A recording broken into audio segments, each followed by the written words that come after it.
I'm gonna be serious now, so don't get scared. We have passed our first important milestone, and while hitting 1,000 subs is not a lot in the grander scheme of life, it is for me. I would like to thank each and every one of you that comes here and enjoys our content. Look at the detail of explaining some of you actually go into to teach us something.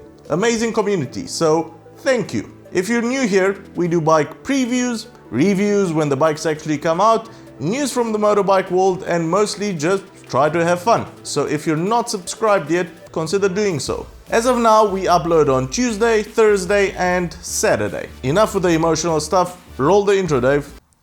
Dave, roll the intro. Dave, wake up.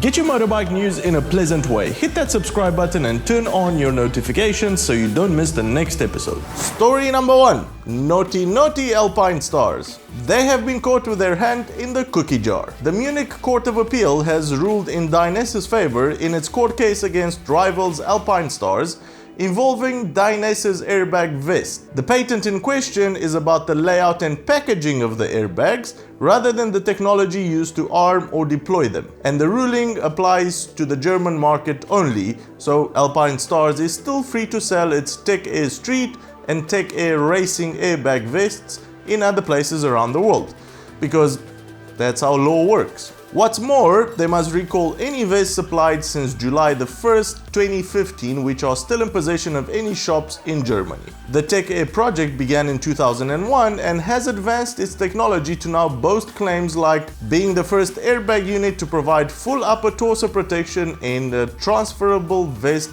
using an independent electronic management system. Basically the first airbag vest in the world that is not connected to your bike. Alpinestars commented that their highly innovative Tech Air products are based upon years of its in-house research and development conducted by its own team of leading research and development staff, apart from the layout and packaging that they got from Dainess. The Big Orange Company recalls yet another bike. KTM has recalled its 1290 Super Adventure made in 2015 and 2016 over issues with the fuel tank. In the production of the fuel tank, non-conformities occurred in the rotational molding process. In the seat area at the lower fitting insert of the fuel tank fairing, there may be minimal fuel leakage. If fuel leakage can be identified, the fuel tank has to be replaced. If there is no fuel leakage, the affected area can be additionally protected by installing a conversion kit. So, if you've bought a 1290 Super Adventure new and are part of the recall batch, KTM will contact you by letter. But to be sure, you can check the campaign against your bike's VIN number on KTM's website. We have included the link in the description below. Actually, you can check any KTM bike there for any outstanding campaigns. Michelin have released their new 80/20 tire, aptly named the Anarchy Adventure. Bridging the gap between the road-oriented Anarchy 3 and the off-road Anarchy Wild, the Anarchy Adventure goes head-to-head with the likes of Continental's TKC 70 and the Heidenau K76. Now, considering the Anarchy Wild is a brilliant off-road tire, and the Anarchy 3 has been proven to be a great mile muncher even on heavy bikes, we have no reason to think that Michelin have not hit it out of the park with this one as well. Obviously, no proper reviews are out yet since the tire was only released on the 1st of January, but we'll keep our eye out for those. Price is similar to Continental's TKC 70s, ranging from $140 to $200 depending on your desired size. And finally, as mentioned before, your bike pants are useless. To be more precise, your textile bike pants are useless. MotoCap, the world's first motorcycle clothing safety ratings program, was launched in September of 2018 with ratings for 10 leather jackets and 10 pairs of rider jeans. In November, they added ratings for 10 textile jackets, which rated lower than the leather jackets on safety. In January, they added ratings for leggings for pants, which some of them only rated half a star out of 5 stars for safety. Half a star!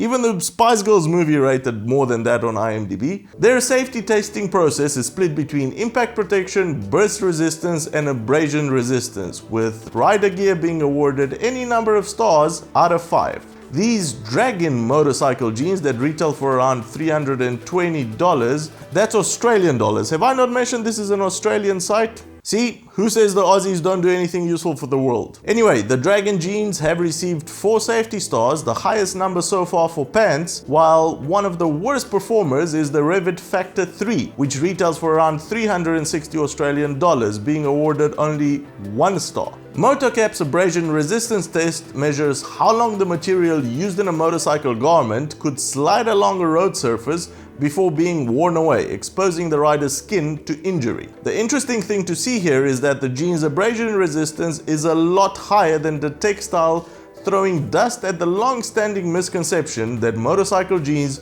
are useless when it comes to safety. As of yet, there are no tests that have been done on leather pants, but Motocap has set a target of testing 10% of available jackets, pants and gloves in its first year of operation. The 5-star rating system is a voluntary system that manufacturers can display on their gear as information for riders, but so far none have done so. It would be amazing if this or something similar would become standard for all clothing sold as protective or safety. Let us know in the comments below how you choose your gear. What is important to you when choosing it?